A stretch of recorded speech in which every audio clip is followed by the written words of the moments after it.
Welcome to another episode of the Quiet Work podcast. In this episode, we're going to talk about building.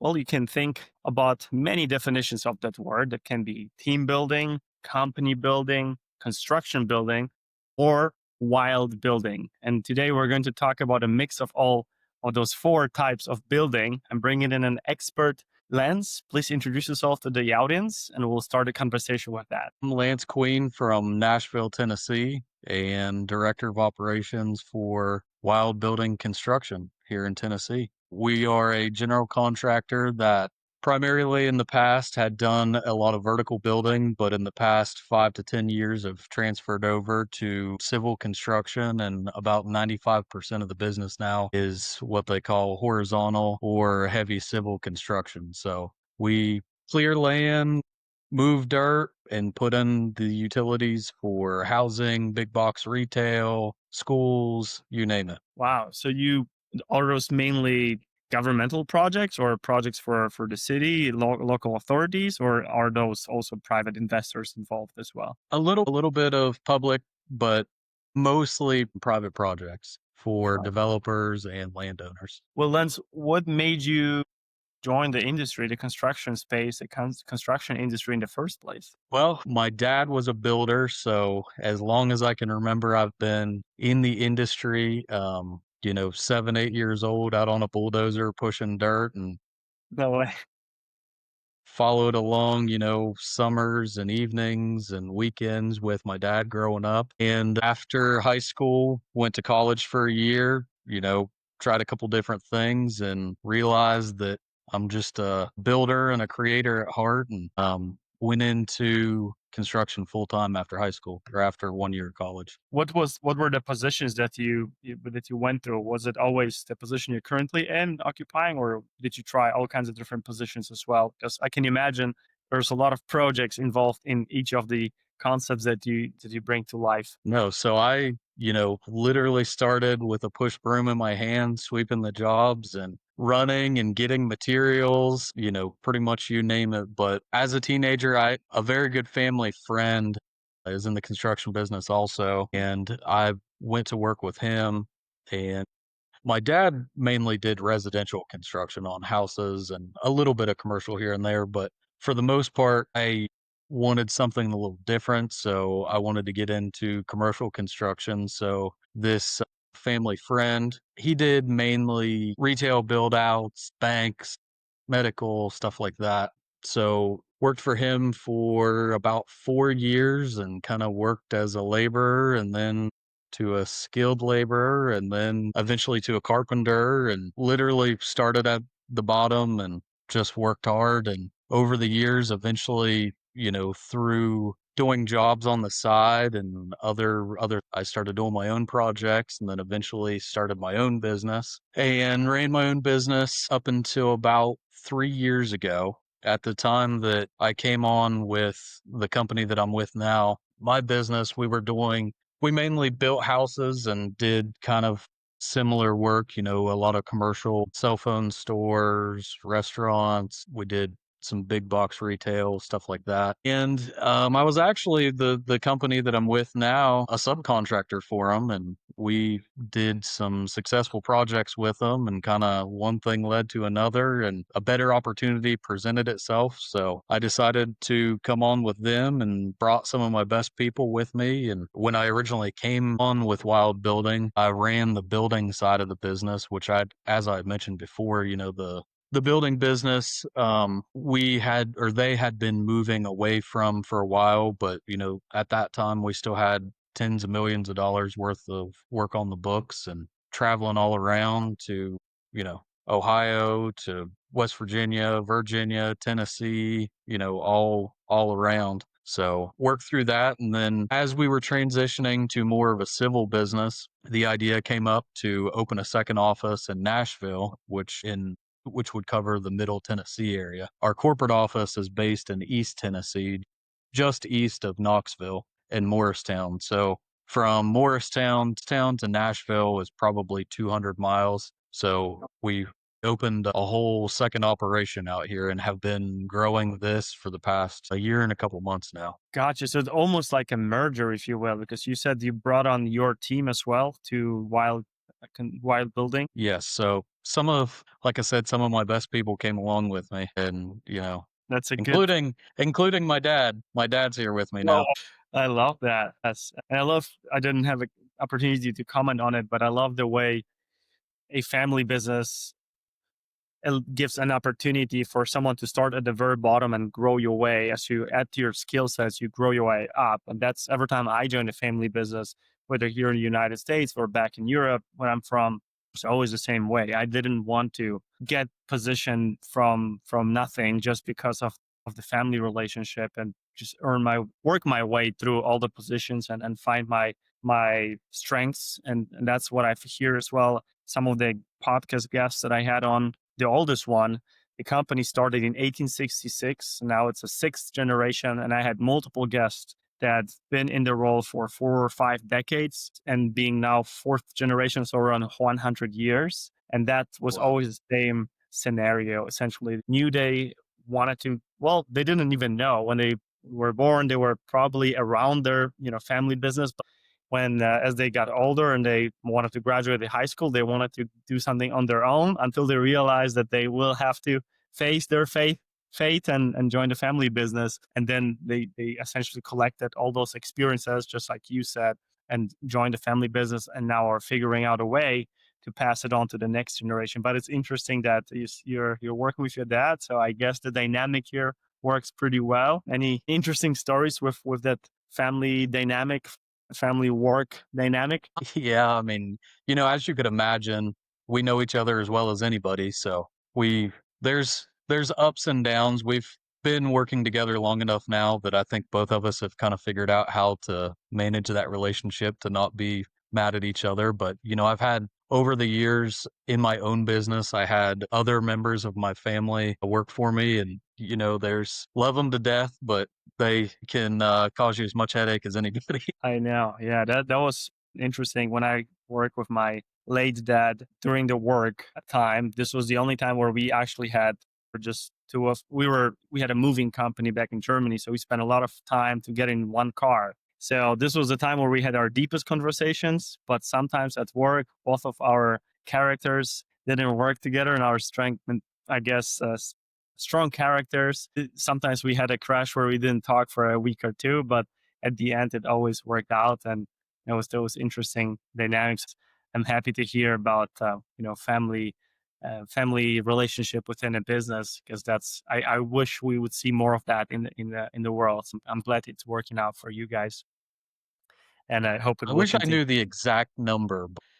Within, Wild Building, there are over 200 employees, and there's at least a dozen, if not more, father and son teams in the business. Oh, And, some family members that father, son, brother, son, cousin, it's 200 people, but really probably 100 of them are related in some form or fashion. love it. Yeah, that's great. I mean, that's now understand the three keywords that I found on your website standing out very distinctively was honesty, ethics, and integrity. And I guess that's one of the reasons why you have those on your website. Yeah. So me personally, I've got some non-negotiables that as a leader, that I operate by. One is don't ever lie to me.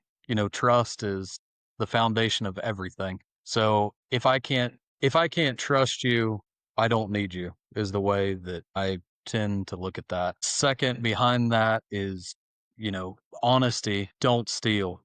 On a lot of our jobs, we have thousands or hundreds of thousands of dollars worth of material, tools, random things laying around that, somebody makes the choice, they could easily walk off with, a ton of different items. Another one of my non-negotiables is show up ready to work.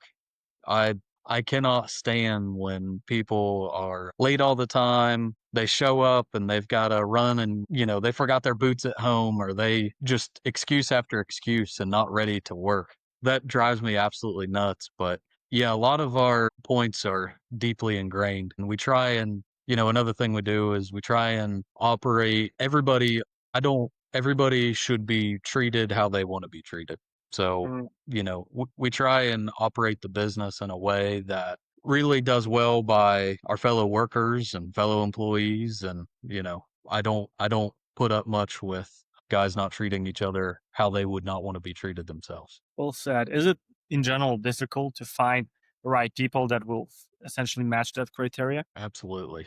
Absolutely. That's, in starting this new division here in Nashville, that's probably been, I think, in our initial meetings about coming here to do what we're going to do or do what we're doing. A lot of the conversation was centered around how do we get work? How do we do this? And one of the backseat conversations was, okay, you go out and you land a uh, you know, cornerstone of the community big box retail center. How do you staff that when you need 20 people overnight? And, I guess luckily we have operations not too far away so we can pull proven good people from another location to help us accomplish that. But finding people has been extremely difficult. So it's nonstop. If I hear of somebody looking for a job, approaching them, trying to figure out what they want, where they want to be. Maybe we can provide them a better opportunity than where they are right now exactly. Yeah, it's been a lot of recruiting. It reminds me on the one of the lines from I believe Warren Buffett or Charlie Munger, where he said, "You don't hire people when you need them; you hire when you find good people to work." That's essentially what it sounds like. That where you need to have obviously there's some deadlines that are associated with the construction business. So if you don't meet the deadlines and if you don't have the right people because they didn't show up correctly or they're stealing and other things that you don't want to see on a job site, then this will hurt in some shape or form your reputation which you're building over those years, and that's very important in your industry more than any other industry. And so I can imagine or you do have a team that is responsible for finding now people since you're growing, or do you still do handle it internally, like all the recruitments and essentially interview process? Well, believe it or not, in the construction industry, most of the talent, most of the good talent is not on, you will find one every now and then on LinkedIn or ZipRecruiter or, Indeed. You can find people on there, but the vast majority of the great people we find are from word of mouth.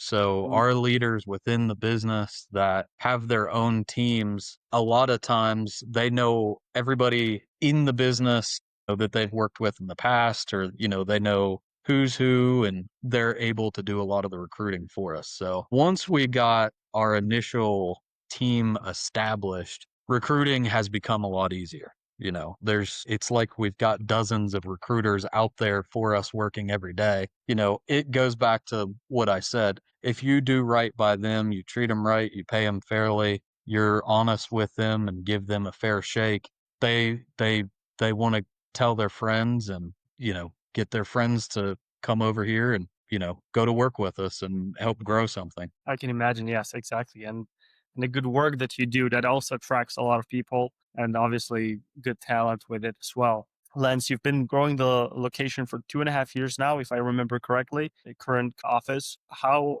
would you describe your day to day at the moment? My day to day, our office, we handle everything except accounting. So on a day to day, I will stop at one of our big projects in the morning and do the morning tailgate meeting, and then go to the office and may take part in an interview and then work on a bid for an upcoming job.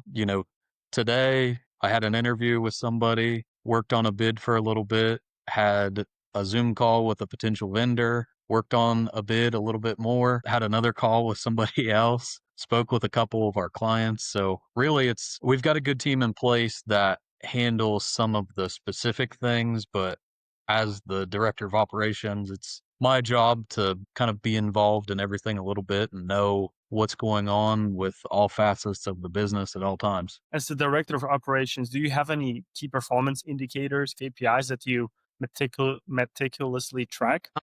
Right now, we are obviously tracking our EBITDA, trying to grow. That's a big indicator of where we're at. So, our bottom line of how many jobs we've got on the board, how many jobs we're looking at, what our personnel numbers look like in order to staff those jobs, what our equipment looks like in order to staff those jobs. There aren't any specific KPIs that I'm tracking at the moment, but just kind of managing the growth on all the different aspects as we go, making sure everything's proportional and we're not falling out of line on anything. Makes sense. And how do you find those projects, or how do those projects find you in general? For example, in the new location that you joined and that you started pretty much, how do you begin the work in that location? How do you keep growing that?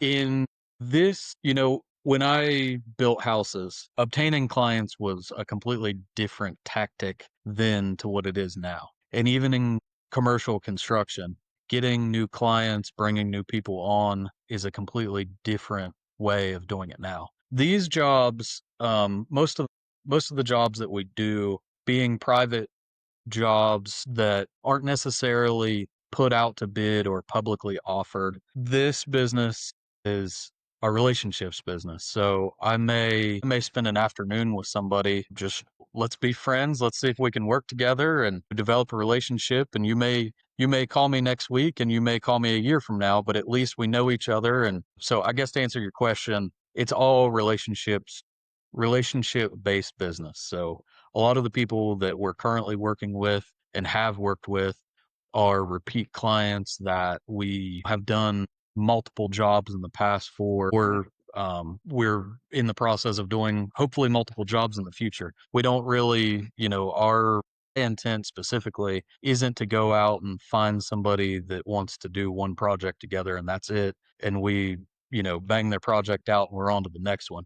We want to link with people that we can be long-term partners with, and we provide the services that they need. Makes sense. And since you've mentioned it's a relationship based business model, like essentially, what do your clients care about the most that Wild Building's providing, making sure that it is a long term relationship with those clients and will keep coming back and perhaps even bring in referrals and other business and projects to your way? A lot of them are focused on obviously the bottom dollar of the job. If we are working for somebody specific that has a certain budget that they need to meet. We work with them hand in hand to stay where they need to be. I know a lot of other people in our industry love to get on jobs and change order after change order after change order. And that's not, that's to me, that's not a long-term way of treating your partner. If we're in this together, we try and treat everybody fairly. Second thing to that is it's very schedule driven. So if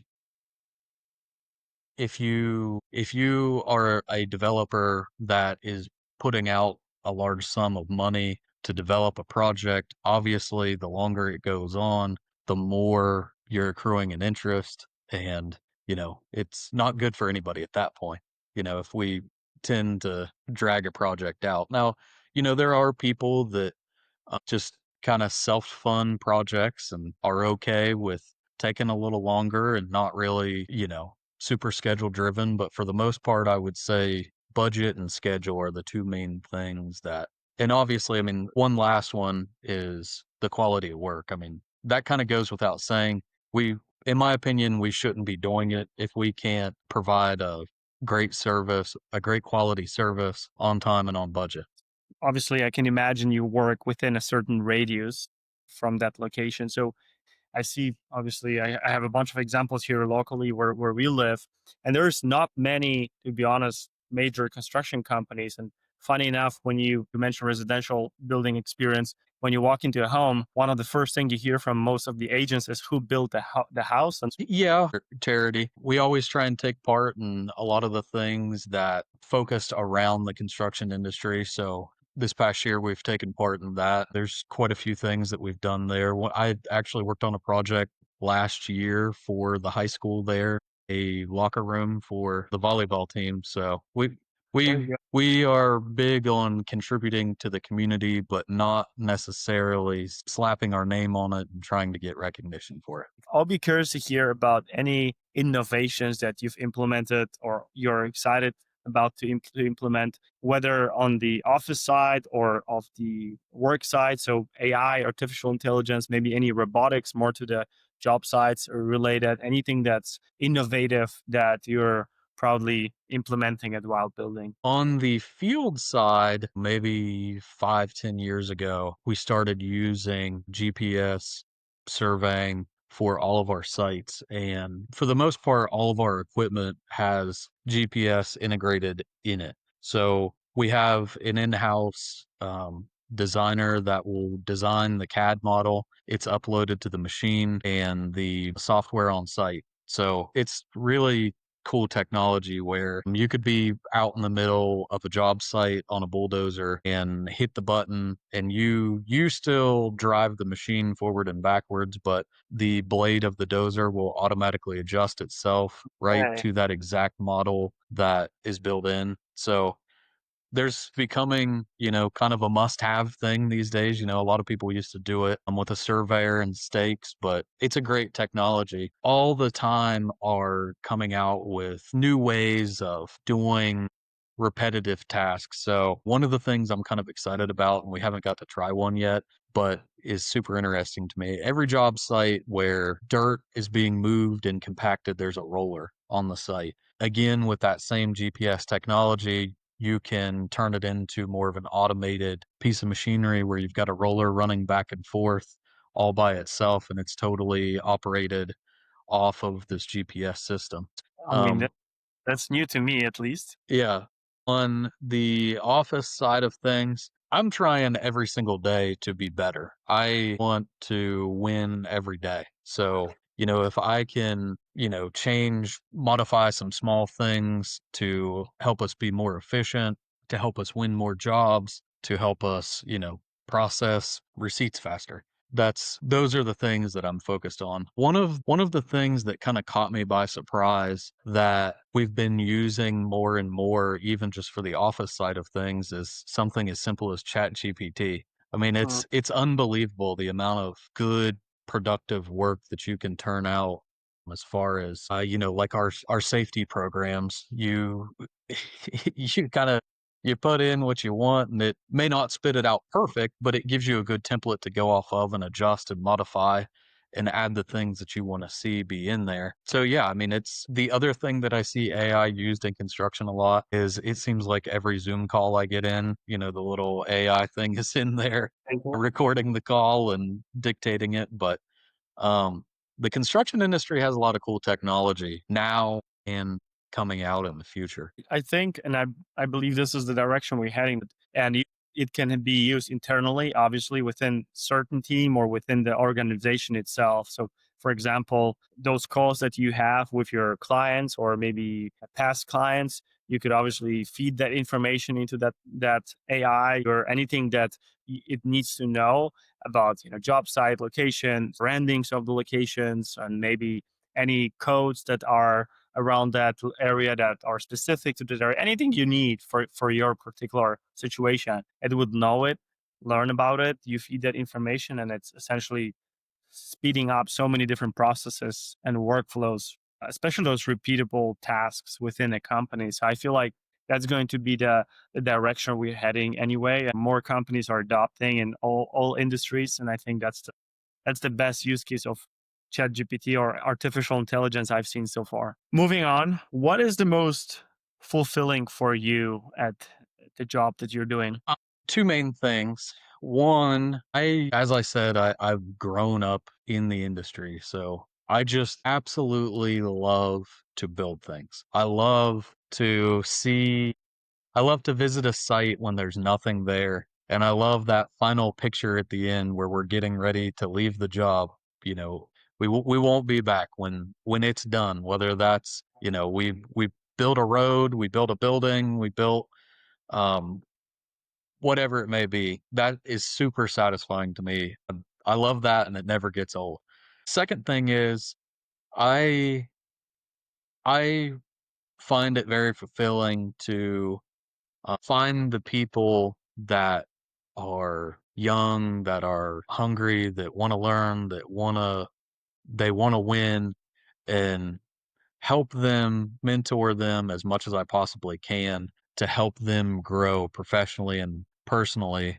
That is also very rewarding when you see somebody that comes in, like myself, pushing the broom, and then a matter of time later, they've moved up to the next step and they're taking on a little more responsibility. And, they have their first big failure at something, it's a good learning experience. And that is super satisfying as well. Yep, I can imagine, and I can testify to that as well. Giving back and seeing others grow in front of you, that's a very fulfilling moment as well. So I can agree to that. Now, if you look back and if you had an opportunity to sit across the table from Lance, who's just starting out, what advice would you give him for his future career? I think that advice is always you can never go wrong by working hard. By working hard, you can overcome a lot by giving it your all every day. A more specific thing, I would probably say, maybe be a little more focused about what it is that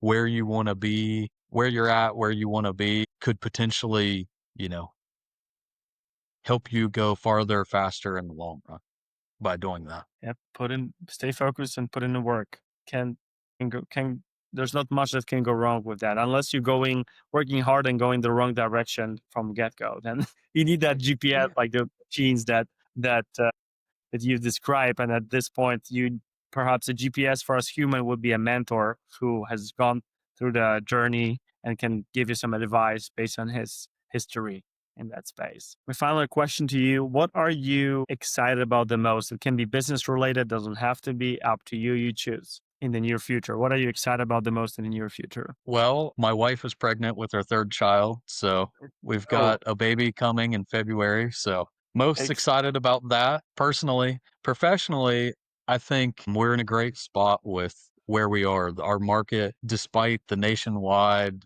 economy, I think is in some places is slow. Here in Nashville, there's still quite a bit going on. So, really optimistic about 26 and the continual growth, and every day is a new adventure of adding different pieces to the business, and figuring out how to make all of those come together and work. Absolutely. I love that optimism here. And congrats to you and your wife. I hope the delivery will be easy, the easiest one so far for her. And how old are the other two children? My little girl will be 7 on Christmas Day. She Oh, was born on wow. Christmas. Great to be And my born. little boy is 4. 4 and 3. All right. So 3 years and then now 4 years. That's a good Yeah, this between and yes, our little one, first one is 10 months old. So it's still in front of us, but it's the most joyful and fulfilling experience I've ever had in my entire life. So I can feel your it is. excitement as well. Lance, thank you so much for your time this afternoon. Actually, very late afternoon. It's almost 7 p.m. for you.